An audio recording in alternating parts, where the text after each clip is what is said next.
बिस्मिल्लाहिर्रहमानिर्रहीम, अस्सलामु अलैकुम, वेलकम बैक। आज का प्रोग्राम स्पेशली वुमेंस के लिए है और मैं चाहूँगी कि जितनी हमारी ख़वातीन हैं, लड़कियां हैं, वो इस प्रोग्राम को गौर से सुनें और देखें। तो प्रोग्राम के स्टार्ट में एक वाक़ये से करूँगी, बहुत अफसोसनाक वाक़या जो कि रिसेंट पेश आया है। एक हाईरूफ आती है जिसमें पहले से 2-3 लेडीज़ मौजूद होती हैं। वो आके उन इलाकों में जाती है जहाँ पर गुर्बत ज़्यादा है, जहाँ पर गरीब लोग हैं और जिन्हें पता है कि जहाँ की ख़वातीन मजबूर है अपनी औलाद के लिए कुछ भी करने को।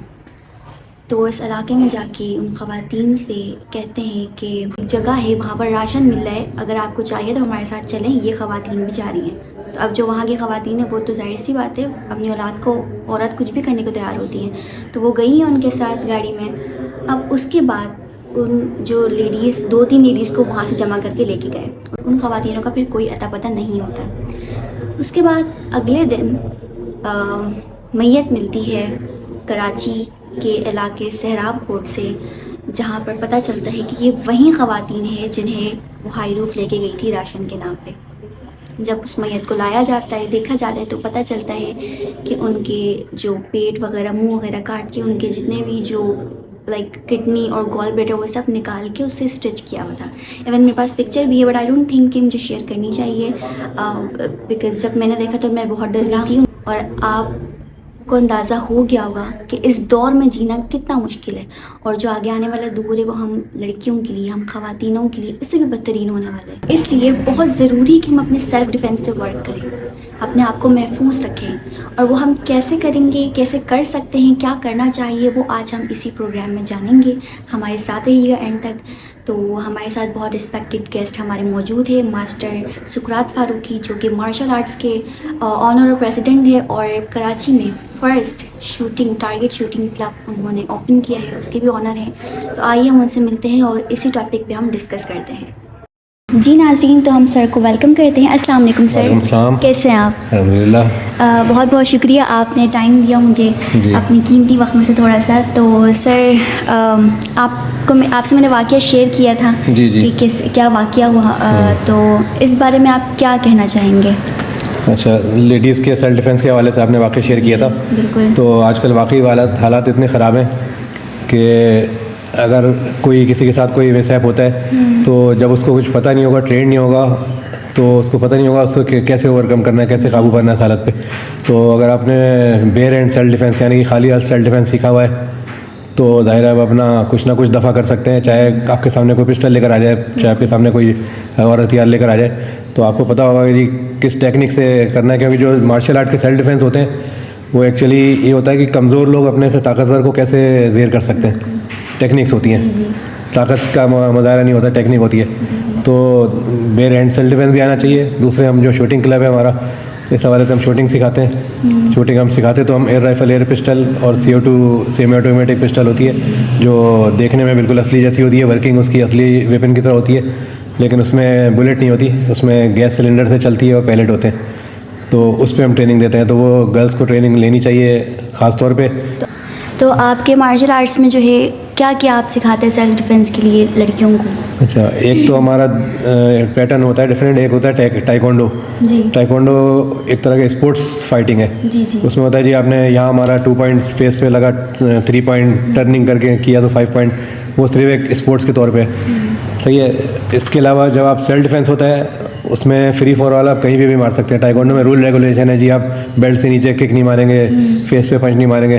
लेकिन जब सेल्फ डिफेंस है उसमें आपको अपनी जान बचानी है, इज़्ज़त बचानी है, आपको अपना माल बचाना है, तो उसमें आपका एम दूसरा होता है। उसमें एम ये होता है कि आपके सामने कोई बदमाश आ गया, कोई ताकतवर आपसे आ गया, तो किस तरीके से आप उसको डिसेबल करो और वहाँ से भाग जाओ।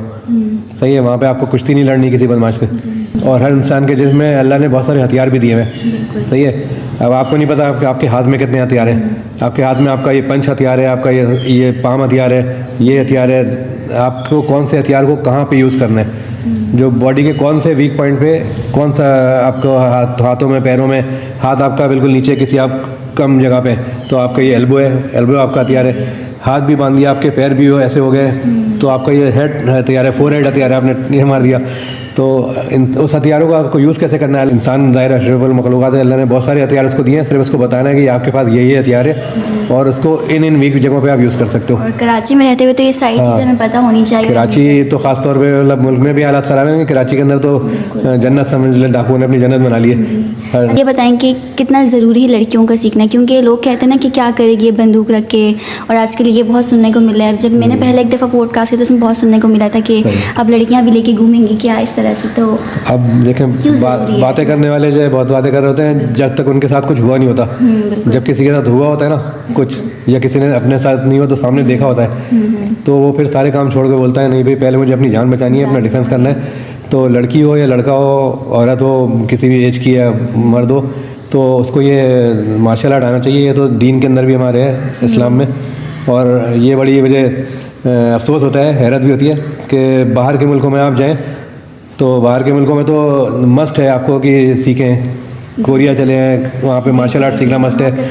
इसराइल चले जाए, वहाँ पे जब तक कि आप जवान हो गए लड़का लड़की, तो जब तक वो थोड़े दिनों तक वो आर्मी की सर्विस नहीं करेगी तो वो उसको मस्ट है करना। तो इसराइल में बच्चों को जंगी हथियार दिखा रहे हैं, और हमारे यहाँ जो है वो एनसीसी हुआ करती थी एक ज़माने में, 9/11 के बाद वो भी बंद कर दी। तो हमें तो कुछ अवेयरनेस ही नहीं दी जाती ना।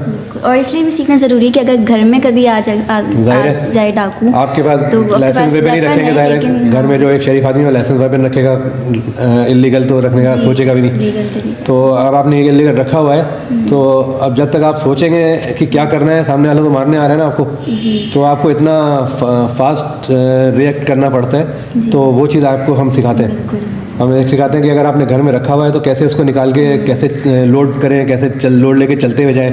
पता चले लोड वेपन लेकर आप चलते हुए जा रहे हैं और आपने अपने घर वालों को मार दिया, वो डाकू तक तो पहुँचे भी नहीं, आपने गलत आपका ट्रिगर प्रेस हो गया या किसी और जगह, तो किस तरीके से आपको पोस्चर रखना है, कैसे वेपन लेके चलना है, ये भी सिखाते हैं। और अगर आप बाहर जा रहे हैं तो बाहर जाते हैं तो चाहे आपका लाइसेंस वेपन हो, आप उसको किसी भी सूरत में, किसी भी हाल में, किसी भी मौके पे ऐसा अलाउ नहीं है कि आप उसको शो करते हुए जाओ। सही है, बाहर आप जा रहे हो अगर तो कंसील कैरी करना बोलते हैं कि आप अंदर छुपा कर रखते हैं। तो हम ये भी सिखाते हैं शूटिंग के साथ साथ कि कैसे आप कंसील कैरी को आप क्विक ड्रॉ करो। आपके सामने अचानक को आ जाता है तो कंसील कैरी वेपन को कैसे क्विक ड्रॉ करो और कैसे फ़ौरन एम लो। शूटिंग कई किस्म की होती है। एक होती है स्पोर्ट शूटिंग, उसमें आता है प्रिसीशन शूटिंग और टैक्टिकल शूटिंग। प्रिसीशन शूटिंग ये कि खड़े होकर आप एक जगह पे निशाना लगा रहे हो, अच्छी तरीके से आपने देखा जी ये मेरा रियर साइट है, ये फ्रंट साइट है, ये आई है, वो टारगेट है, ये आपने देखा हाँ आ गया, अब आपने ट्रिगर प्रेस किया। उसको टाइम की कोई लिमिट नहीं है। सही है, आपने बस सही जगह पे आपको बुलजाई के अंदर लगाना है आपका निशाना। सेकंड आपका जो स्पोर्ट शूटिंग है वो है टैक्टिकल शूटिंग। टैक्टिकल शूटिंग ये होती है कि डिफरेंट जगहों पे टारगेट रखा हुआ है आप और ट्रैक बना हुआ है, आपको इस ट्रैक से भागते हुए जाना है। यहाँ पे चीज़ आई, वहाँ आपने टप टप वहाँ फायर किया, वहाँ ही टप टप वहाँ फायर किया, वहाँ टप टप फायर किया। फिर आपको उसकी सेफ्टी देखनी है कि पीछे आपके ऑडियंस हैं उनको ना मार दें।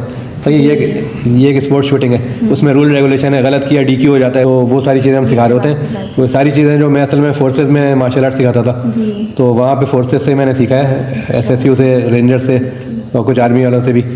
तो और हमारी जो क्लब है यहाँ पे भी कभी नेवी के ऑफिसर्स आते हैं, कभी आर्मी के आते हैं, कभी SSU के आते हैं, रेंजर्स के भी आते हैं। दोस्त हैं हमारे, तो वो अपनी प्रोफेशनल टिप्स देते हैं। जो हमारे स्टूडेंट्स आए हुए होते हैं उनको प्रोफेशनल टिप्स देते हैं।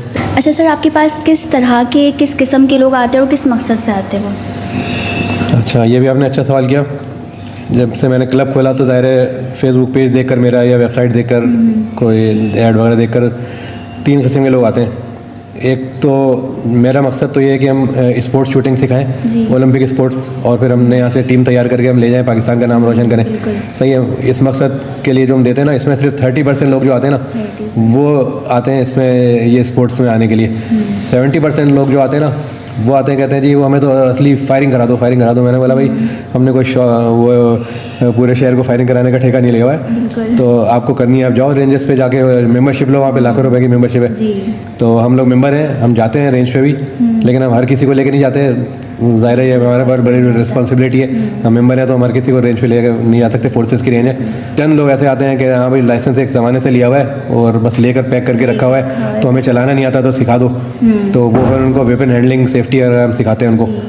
उनको किस तरीके से सेफ्टी हैंडलिंग है, कैसे चलाना है, आपको कैसे अनलोड करना है, लोड करना है, वो सिखा देते हैं। अच्छा, इसी हवाले से यंगस्टर्स को आपने पूछा था जी, क्या तो यंगस्टर्स को मैसेज ये देना चाहता हूँ कि भाई आप यकीनन रखें आज के हालात कैसे हैं कि 25 साल उम्र में लाइसेंस बनता है तो कराची में, सिंध में, तो आप असला रखें, लेकिन असला रख के सबसे पहले तो अपना दिमाग ठंडा रखें, उसको शो ऑफ नहीं करें और उसको एक रिस्पॉन्सिबल सिटीज़न समझे अपने आप को, फिर आप रखें और उसको सीखें कि किस तरह करना है। और एक तो चलाना सीखें और सेफ्टी हैंडलिंग सीखें कि आपको कोई नुकसान ना हो जाए। दूसरे आपको ये सीखें कि लीगली कहाँ तक आप जो है इसको यूज़ कर सकते हो, कि आप एक बंदा व्हील कैप चुरा रहा है और आपने उसको जो है फायर करके मार दिया, तो अब वो खाली हाथ किसी के ऊपर आप जो नहीं अटैक कर सकते।